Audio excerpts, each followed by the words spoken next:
Pagi menyelimuti istana negara dengan cahaya pucat yang menembus sela-sela pilar megah. Langit Jakarta tampak tenang, namun di dalam gedung kekuasaan itu, suasana justru terasa berat. Presiden Prabowo Subianto duduk sendiri di ruang kerjanya, menatap layar tablet yang berisi laporan-laporan rahasia semalaman. Berbagai dokumen intelijen menyebut satu kesamaan, peningkatan aktivitas provokatif di ruang publik. Narasi lama diangkat kembali, dipoles dengan emosi, lalu disebarkan tanpa henti. Prabowo membaca setiap kalimat tanpa ekspresi, seolah sedang menilai medan tempur yang tak kasat mata.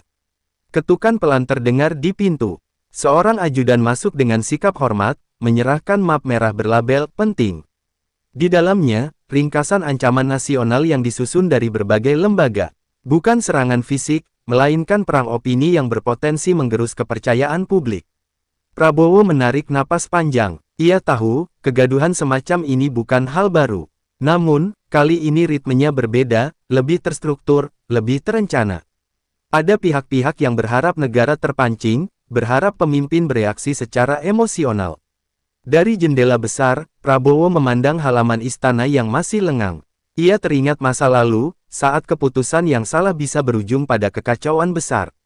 Pengalaman panjangnya mengajarkan satu hal, musuh terbesar negara seringkali bukan yang terlihat jelas. Ponsel khusus di mejanya bergetar. Pesan singkat dari Kepala Badan Intelijen masuk, meminta waktu untuk rapat darurat.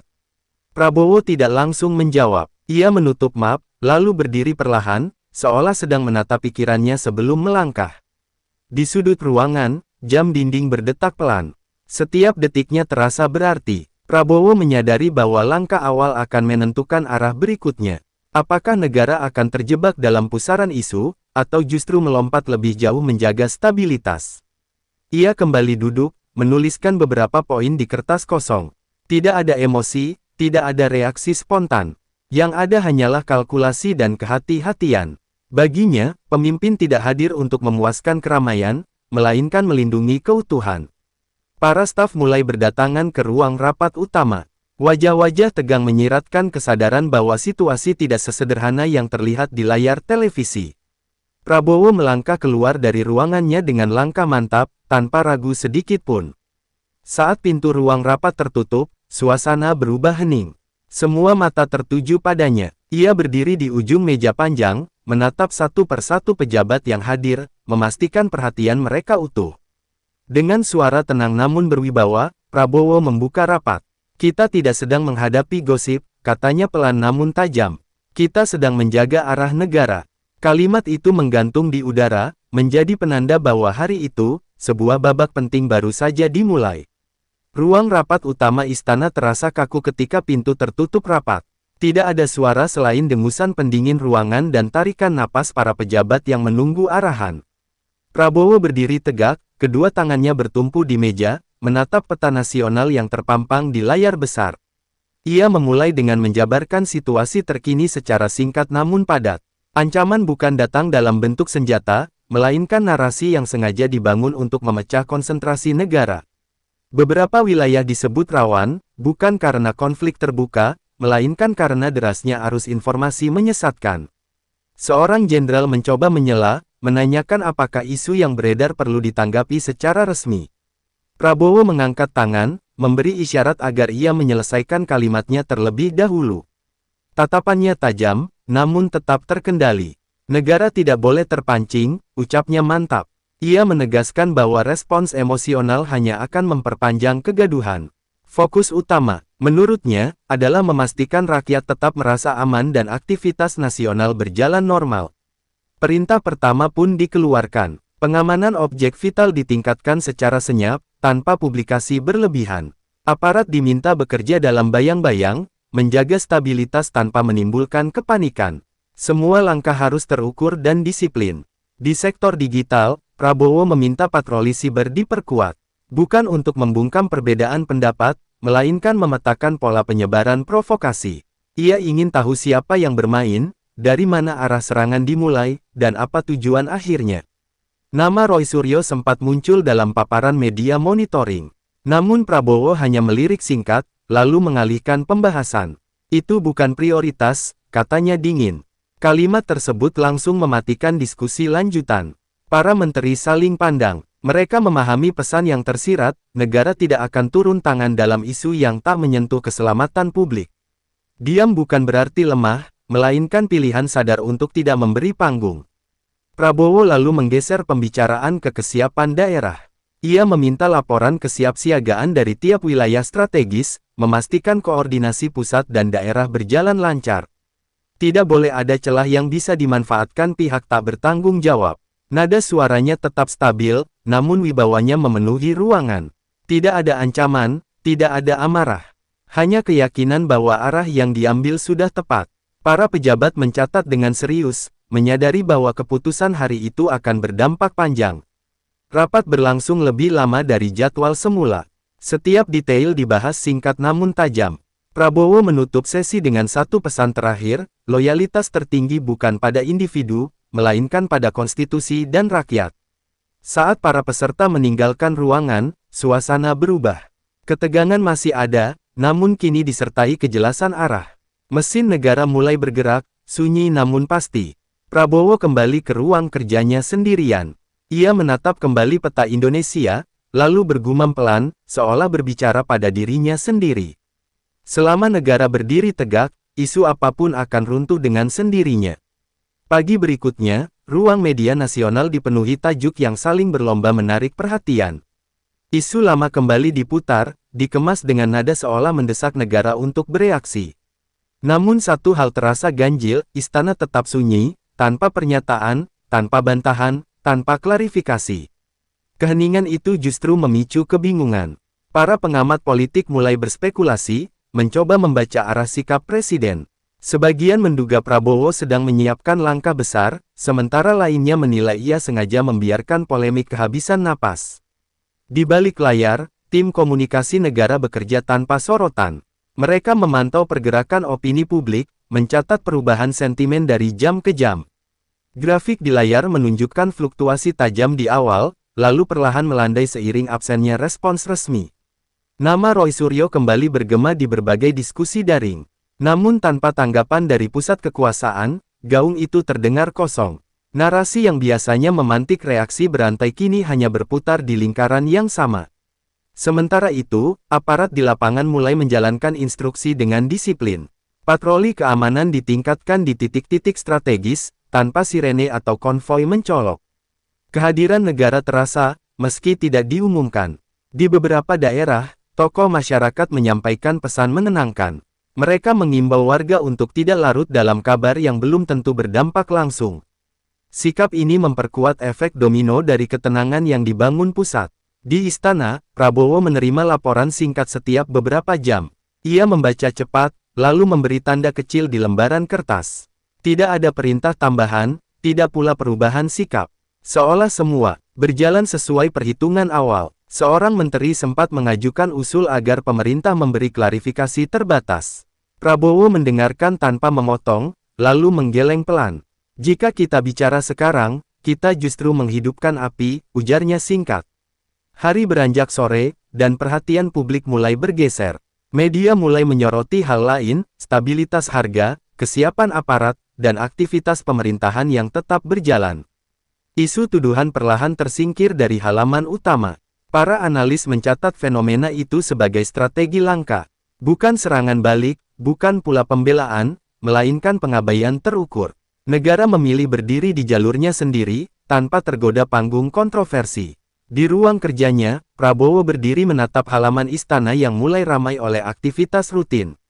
Ia tahu, ketenangan bukan tercipta dari banyak bicara, melainkan dari konsistensi sikap.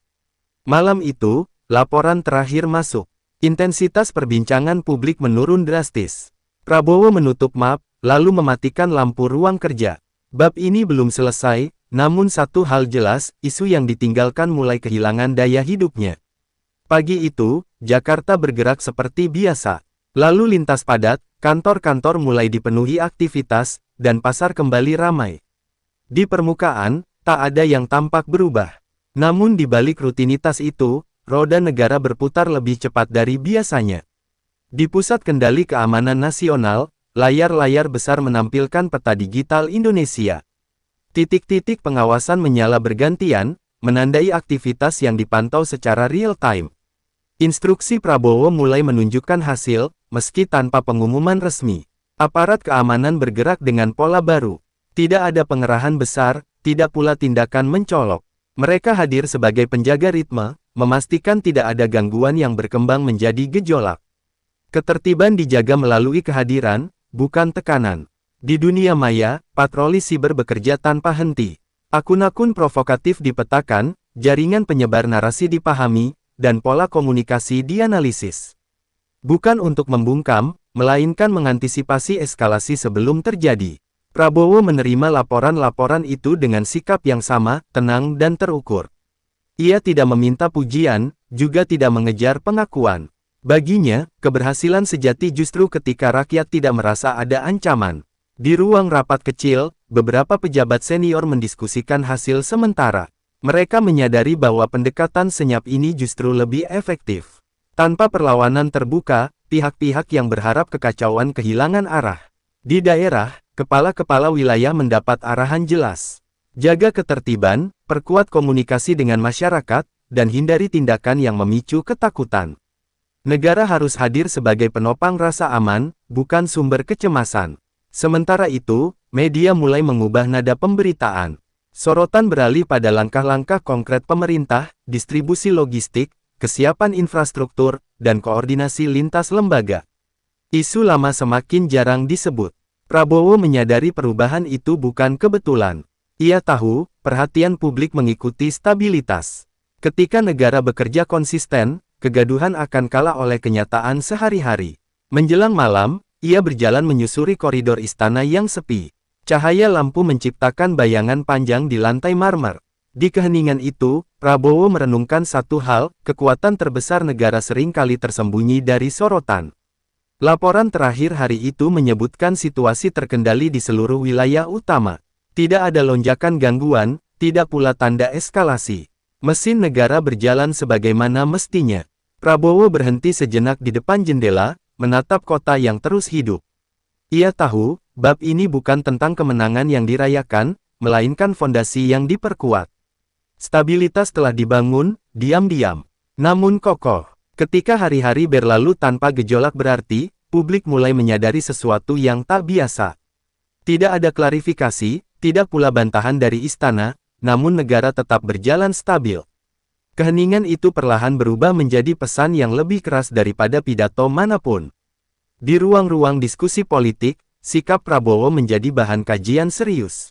Para analis menyebutnya sebagai bentuk kepemimpinan yang jarang ditemui, tidak reaktif, tidak defensif, dan sepenuhnya terkonsentrasi pada hasil. Diamnya bukan kekosongan, melainkan kendali. Media yang sebelumnya haus konflik mulai kehabisan sudut pandang. Tanpa respons resmi, isu yang semula dipaksakan kehilangan daya tarik. Pemberitaan bergeser ke capaian pemerintahan dan agenda strategis yang terus berjalan. Di kalangan elit, sikap presiden dibaca sebagai garis batas. Negara tidak akan melayani provokasi, apalagi menjadikannya agenda utama. Pesan itu tersampaikan tanpa perlu diumumkan, dan justru karena itulah terasa tegas. Prabowo sendiri tetap menjalani rutinitas kenegaraan seperti biasa. Ia menerima tamu, memimpin pertemuan, dan menandatangani keputusan penting. Tidak ada perubahan gestur, tidak pula bahasa tubuh yang menunjukkan tekanan. Di dalam istana, para staf merasakan efeknya. Keputusan-keputusan diambil lebih cepat, koordinasi semakin rapi. Fokus kolektif kembali pada kerja, bukan kebisingan. Lingkungan pemerintahan menjadi lebih disiplin. Sementara itu, di luar lingkaran kekuasaan, pihak-pihak yang berharap reaksi keras mulai kehilangan panggung. Upaya memancing respons negara tak kunjung membuahkan hasil. Narasi yang diulang berkali-kali terdengar semakin lemah. Prabowo menerima laporan intelijen terbaru dengan ekspresi datar. Grafik menunjukkan penurunan tajam pada intensitas perbincangan publik. Ia tidak tersenyum, juga tidak memberi komentar panjang. Baginya, ini adalah konsekuensi logis dari konsistensi. Dalam sebuah pertemuan tertutup, ia menyampaikan satu kalimat yang kemudian menjadi pegangan banyak pejabat. Negara yang tenang adalah negara yang bekerja, ujarnya singkat. Kalimat itu menegaskan filosofi kepemimpinannya. Keheningan yang dipilih presiden justru membentuk ritme baru. Masyarakat mulai menilai pemimpin bukan dari seberapa sering bicara, melainkan dari seberapa terasa hasilnya. Kepercayaan tumbuh tanpa disadari. Menjelang akhir pekan, situasi nasional tetap terkendali. Tidak ada lonjakan ketegangan, tidak pula tanda gangguan besar. Mesin pemerintahan berjalan stabil, seolah telah menemukan keseimbangannya kembali. Di ruang kerjanya, Prabowo menutup laporan terakhir hari itu. Ia tahu, pesan telah sampai tanpa perlu dikirim secara langsung. Diamnya telah menggema, dan negara berdiri lebih kokoh karenanya. Pagi itu, istana kembali sibuk sejak dini hari. Agenda presiden padat, dipenuhi laporan lintas sektor yang menuntut keputusan cepat. Tidak ada ruang untuk simbolisme kosong, setiap langkah harus berdampak langsung pada kehidupan masyarakat. Prabowo memimpin rapat terbatas dengan nada tenang namun penuh ketegasan. Ia meminta evaluasi menyeluruh atas kondisi keamanan nasional, ekonomi, dan stabilitas sosial. Fokusnya jelas, memastikan negara hadir nyata, bukan sekadar terlihat aktif. Laporan demi laporan mengalir, distribusi logistik berjalan lancar, pengamanan objek strategis terkendali, dan patroli siber berhasil meredam lonjakan provokasi. Angka-angka di layar bukan sekadar data, melainkan bukti bahwa strategi senyap mulai menunjukkan hasil konkret. Di beberapa wilayah, aparat berhasil mencegah potensi gangguan sebelum berkembang. Tidak ada penangkapan besar, tidak pula pengerahan dramatis. Pencegahan dilakukan melalui pendekatan persuasif dan kehadiran yang konsisten, menjaga suasana tetap kondusif. Prabowo menanggapi setiap paparan dengan pertanyaan tajam namun singkat. Ia ingin memastikan tidak ada langkah berlebihan yang justru memicu keresahan. Baginya, ketegasan harus berjalan seiring kebijaksanaan. Sementara itu, masyarakat mulai merasakan dampaknya. Aktivitas ekonomi bergerak stabil, ruang publik kembali dipenuhi percakapan sehari-hari, dan rasa aman tumbuh perlahan. Isu yang sebelumnya riuh kini tenggelam oleh rutinitas yang kembali normal. Media pun mencatat perubahan arah. Pemberitaan beralih pada kerja nyata pemerintah, bukan polemik yang kehilangan relevansi. Narasi stabilitas menjadi lebih menarik dibanding tuduhan yang tak kunjung direspons. Di internal pemerintahan, keputusan Prabowo memberi efek domino. Para pejabat bergerak lebih fokus, menyadari bahwa hasil kerja mereka kini menjadi jawaban utama negara. Tidak ada ruang untuk drama, hanya tanggung jawab. Prabowo menegaskan satu hal dalam rapat lanjutan. Negara tidak perlu membuktikan kebenaran lewat perdebatan tak berujung. Kepercayaan publik dibangun melalui konsistensi dan keberlanjutan kebijakan. Menjelang sore, laporan terakhir menunjukkan situasi nasional dalam kondisi aman. Indikator ketegangan turun signifikan, dan tidak ada sinyal eskalasi lanjutan. Langkah-langkah yang diambil bekerja sesuai perhitungan. Prabowo menutup rapat dengan satu kalimat pendek namun syarat makna. Kita jawab semua dengan kerja, ujarnya, membuat ruangan kembali hening. Tidak ada tepuk tangan, hanya pemahaman bersama. Saat malam tiba, Presiden kembali ke ruang kerjanya. Ia tahu, bab ini hampir selesai. Negara telah menjawab bukan dengan suara keras, melainkan dengan tindakan yang terasa nyata di setiap sudut kehidupan. Malam turun perlahan di Jakarta, membungkus istana dengan cahaya lampu yang lembut. Aktivitas hari itu telah usai, namun pikiran Prabowo masih bekerja. Ia berdiri di dekat jendela besar, memandang kota yang tak pernah benar-benar tidur. Di kejauhan, kendaraan terus bergerak, lampu-lampu gedung menyala, dan kehidupan berjalan seperti biasa. Pemandangan itu menjadi pengingat baginya bahwa stabilitas seringkali terasa justru ketika tidak disadari. Negara yang bekerja baik tidak selalu berisik. Laporan terakhir hari itu menyebutkan situasi nasional tetap terkendali. Tidak ada lonjakan isu, tidak pula tanda keresahan baru. Prabowo membaca sekilas, lalu meletakkan berkas tersebut dengan tenang di atas meja. Ia teringat kembali pada kegaduhan yang sempat mencuat beberapa waktu lalu. Tuduhan, spekulasi, dan desakan agar negara bereaksi. Namun keputusan untuk tidak terlibat dalam pusaran itu terbukti tepat. Isu kehilangan tenaga ketika tak diberi panggung. Bagi Prabowo, kepemimpinan bukan soal membalas setiap serangan. Ia adalah tentang memilih pertempuran yang layak dihadapi. Negara, menurutnya, tidak boleh turun derajat hanya untuk melayani sensasi sesaat. Di internal pemerintahan, ritme kerja kini lebih solid. Para pejabat memahami satu hal penting, fokus adalah kekuatan. Ketika energi tidak dihabiskan untuk polemik, hasil nyata dapat dirasakan lebih cepat.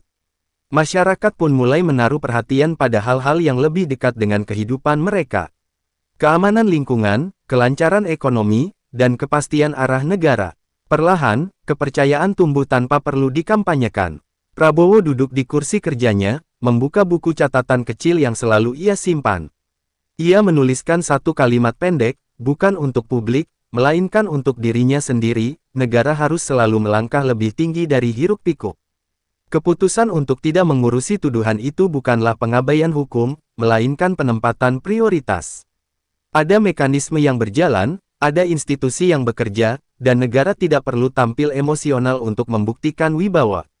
Di luar istana, malam semakin larut. Jakarta, tetap hidup, bergerak dalam keteraturan yang kembali terasa. Tidak ada sirene, tidak ada ketegangan, hanya denyut kota yang stabil. Prabowo berdiri sekali lagi, memandang bendera merah putih yang berkibar pelan diterpa angin malam.